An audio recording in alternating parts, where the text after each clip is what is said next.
Hello and welcome back to Ravenwood Acres. Today we're going to talk fermenting again. Yes, one of my pastimes while I'm here, stuck in this apartment in South Korea, but it goes along with my philosophy that you can learn homesteading and self-reliance skills anywhere, and I've made the most of my time here, and I've been taking the extra time I have to learn how to ferment, and I've learned a few things along the way, and I'm still definitely a amateur or novice,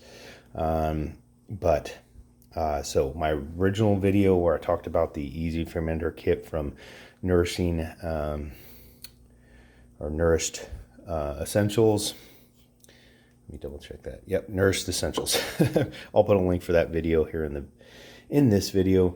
But that kit that I used, the original kit I got years ago, I ended up damaging those lids. And if you see my previous video where I talked about lubricating the threads in the seal to prevent them from getting stuck on there, well, these are the ones that got stuck, and I definitely banged them around a little bit on the countertop trying to break the seal, and really reefed on them. Like you see this one, I broke the tang off there.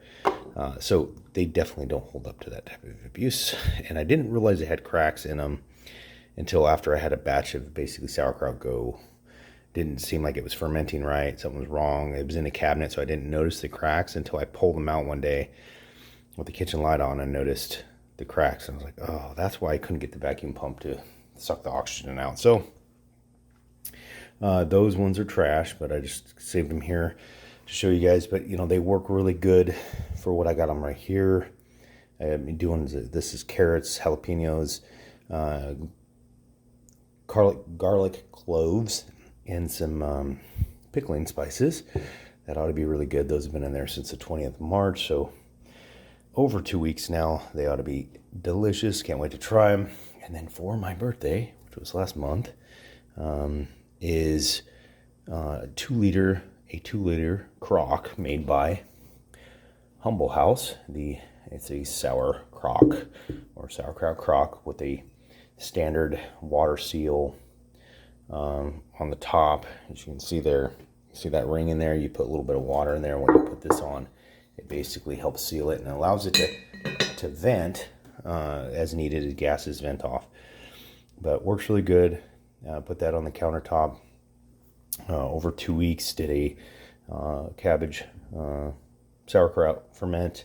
Turned out really good. Here's a little bit left of one of the jars. I have another full jar about this size. I've been eating on that. It's turned out really good. Like it was just a basic salt.